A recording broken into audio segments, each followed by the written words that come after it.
Halo teman-teman, Assalamualaikum warahmatullahi wabarakatuh.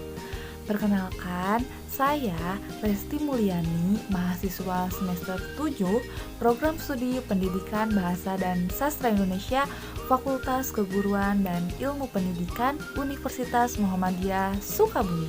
Nah teman-teman, pada video kali ini saya akan membahas mengenai tokoh dan pokok pemikiran dari Rintik Seduh.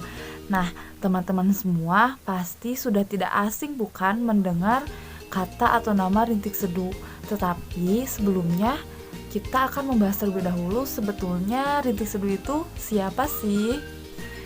Jadi Rintik Seduh merupakan nama pena dari penulis yang bernama asli Nadifa Alyasana. Nah, Nadifa Alyasana ini biasa disebut dengan panggilan Sana. Nah, Sana merupakan perempuan kelahiran Jakarta pada tanggal 4 Mei 1998. Sana memiliki kegemaran menulis dimulai saat ia duduk di bangku sekolah menengah pertama. Nah, melalui kegemarannya dalam menulis, Sana ingin dikenal oleh banyak orang melalui karya tulisannya. Maka, Sana mulai mempublikasi tulisannya dari lingkup yang terkecil, yaitu Sana mempublikasi tulisannya di mading sekolah. Hingga saat ini, Rintik Seduh sudah memiliki 8 novel atau 8 karya. Nah, apa saja sih?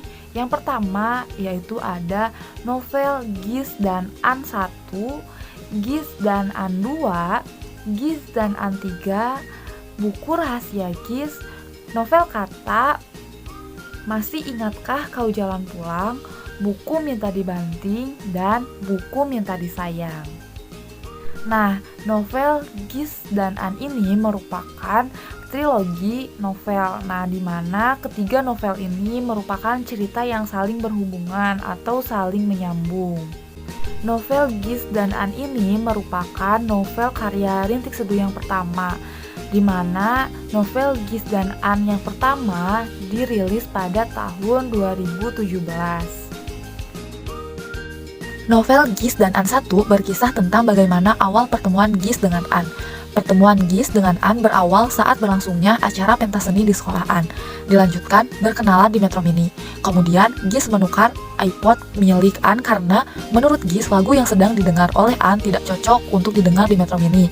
Sesampainya di rumah, An beranggapan baginya pertemuan dengan Gis di acara pentas seni di sekolahnya yang bahkan mengantarnya pulang adalah makhluk alien yang tak akan ia temui kembali.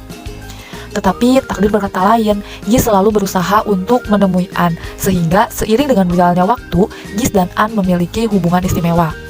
Hubungan mereka tidak direstui oleh Mama Gis, sehingga Mama Gis meminta agar Gis mengambil kuliah di Berlin, dan Gis pun mengikuti permintaan mamahnya tersebut. Gis dan An menjalani hubungan jarak jauh.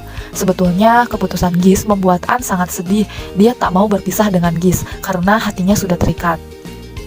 Saat menjalani hubungan jarak jauh, Gis sering menghilang tanpa kabar, membuat An tidak yakin dengan penantiannya untuk Gis. Sejak kepergian Gis, terdapat dua laki-laki yang mengisi keseharian An. Mereka Bayu dan Raka, merupakan teman dekat An yang selalu menawarkan sebuah perhatian dan bahkan selalu menemani An. Novel Gis dan An 2 ini merupakan kisah kelanjutan dari novel sebelumnya yaitu Gis dan An 1, di mana Gis dan An 2 ini berkisah tentang An yang menyusuli Gis ke Berlin karena An akhirnya menyadari bahwa Gis tidak akan tergantikan. Andaikan dulu An dapat menekan keegoisannya dan membuka kado dari Gis di ulang tahunnya yang ke-16, hidupnya tak akan rumit, hatinya tidak akan terluka. Kepergian An ke Berlin merupakan kepergian yang nekat, karena An tidak mengetahui keberadaan Gis dan tidak mencari tahu terlebih dahulu tempat tinggal Gis. Kesehatan An pun sedang tidak stabil. An mencari ke tempat yang pernah diceritakan Gis sebelumnya. Sayangnya, An tidak mendapatkan hasil apapun. Kesehatan An semakin menurun, tetapi An enggan untuk meminum obatnya. Beruntunglah di saat An mencari Gis, dia bertemu dengan seorang dokter bernama Leo. Selama An di Berlin, Dr. Leo selalu menemani An dan membantu mencari keberadaan Gis. Pada 2018, Rintik Seduh merilis kembali sebuah buku yang berjudul Buku Rahasia Gis.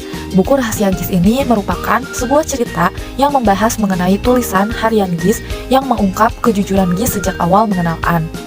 Buku ini merupakan buku pelengkap dari buku Gis dan An 1 dan 2, yang mana pembaca akan mengetahui lebih jelas sosok Gis yang sebenarnya. Novel Kata ini berkisah tentang seorang gadis bernama Binta yang memendam perasaannya pada sahabatnya sendiri dan dirundung rasa rindu pada Biru sahabatnya. Sedari kecil, mereka selalu bersama, tapi kini harus dipisahkan dengan jarak. Keduanya saling menyimpan perasaan, tapi tak saling menyuarakan. Di sisi lain, kehidupan Binta justru diusik dengan kehadiran Nugraha dalam kehidupannya. Biru yang sedari kecil berambisi untuk menjelajahi seisi bumi, memutuskan untuk tidak berkuliah setelah lulus SMA. Dirinya lebih memilih menjadi seorang petualang dan meninggalkan Binta sendiri dengan perasaannya.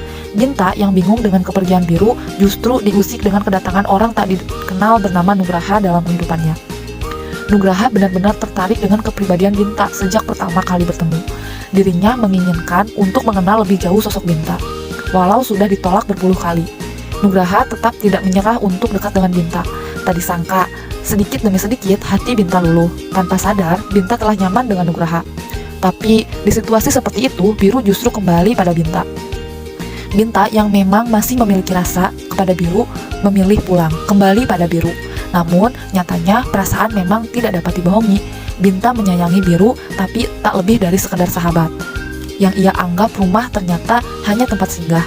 Yang menjadi rumah tempat kembali hanyalah Nugraha. Binta yang keras kepala memilih untuk menentang kata hatinya. Namun Biru yang menyadari perasaan Binta justru mengikhlaskan perasaannya dan merelakan Binta untuk bersama dengan Nugraha.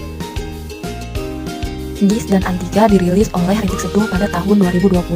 Kisah yang berlanjut dari Gis dan An 1 dan Gis dan An 2. Gis yang kembali dari Berlin dengan kondisi baik dan siap untuk melanjutkan kisah bersamaan. Gis yang mengira itu akan mudah dan indah ternyata berbeda dengan An yang sudah mulai belajar merapikan hidupnya dan memulai cerita baru tanpa Gis, sampai ketika Gis kembali hendak menjemput dan membawa An ke Berlin. Semuanya berubah, hati kecil An masih ingin di Jogja karena mimpi dan cita-citanya ada di sana. Begitupun dengan Gis yang tak bisa meninggalkan Berlin karena semua rencananya sudah tertata rapi di sana. Gis dan An dihadapkan dua pilihan antara cinta dan cita-cita. Karya Rintik Seduh selanjutnya yaitu berjudul Masih Ingatkah Kau Jalan Pulang.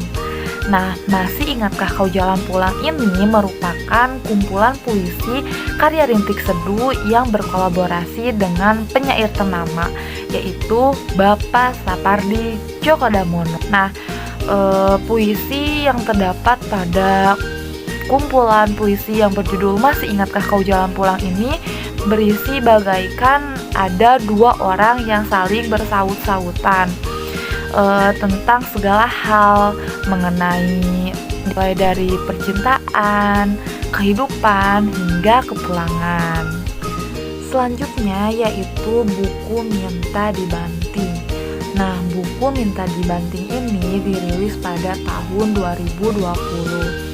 Di mana buku Minta Dibanting ini berisi tentang tulisan-tulisan puitis yang berkaitan dengan kehidupan seseorang yang belum memiliki kekasih. Nah, dalam buku Minta Dibanting ini menjelaskan kepada para pembaca bahwa tidak ada seorang pun yang benar-benar sendirian. Buku ini bisa dikatakan sebagai pemberi nasihat dan juga motivasi saat sedang jatuh cinta. Nah, yang terakhir yaitu buku Minta Disayang. Nah, buku Minta Disayang ini juga merupakan kumpulan puisi-puisi yang ditulis oleh Rintik Seduh. Nah, di mana buku Minta Disayang ini berisi tulisan-tulisan mengenai bagaimana seseorang dalam menjalani kehidupan kisah cinta yang sangat kompleks. Selanjutnya kita akan membahas mengenai pokok pemikiran dari karya Rintik Seduh. Nah, pokok pemikiran dalam novel yang ditulis oleh Rintik Seduh yaitu novel trilogi Gis dan An dan novel Kata merupakan atau berkaitan dengan kisah percintaan anak muda zaman sekarang atau generasi Gen Z. Nah, konflik yang terdapat dalam novel tersebut berupa hubungan jarak jauh yang dijalani oleh sepasang kekasih. Nah, dalam novel trilogi Gis dan An dan novel Kata, Rintik Seduh menuliskan tokoh utama pada kedua novel tersebut selalu dikaitkan dengan keluarga. Meskipun konflik yang bermunculan itu berbeda. Pada novel trilogi Gis dan An dan novel Kata, keduanya sama-sama membahas mengenai hubungan jarak jauh. Nah, pembahasan mengenai hubungan jarak jauh ini tidak hanya terdapat pada novel trilogi Gis dan An dan novel Kata, tetapi terdapat pula pada karya Rintik Seduh yang lain, yaitu cerpen yang berjudul Kala Itu. Dalam setiap karyanya, Rintik Seduh mengangkat tema mengenai problematika kehidupan seperti kisah percintaan, patah hati, dan berbagai masalah kehidupan remaja lainnya. Tetapi pembaca juga dapat mengambil nilai-nilai kekeluargaan, solidaritas, persahabatan, perjalanan hidup, dan menghargai hal-hal yang menjadi inspirasi tulisan Rintik Seduh atau Sana adalah situasi lingkungan sekitar yang terjadi di kehidupannya. Nah, Sana juga menyesuaikan dengan situasi umum, masalah-masalah yang memang sering terjadi atau dialami oleh kebanyakan masyarakat, agar karyanya dapat terasa relate dengan para pembacanya. Nah, teman-teman, itu adalah pembahasan mengenai tokoh dan pokok pemikiran dari Rintik Seduh. Nah, pokok pemikirannya dapat kita simpulkan, yaitu yang pertama, pokok pemikirannya mengenai percintaan, yang kedua mengenai hubungan jarak jauh, dan yang ketiga mengenai permasalahan-permasalahan yang sering dialami oleh remaja. Sekian yang dapat saya sampaikan pada video kali ini. Kurang lebihnya mohon dimaafkan. Terima kasih telah menyimak. Wassalamualaikum warahmatullahi wabarakatuh.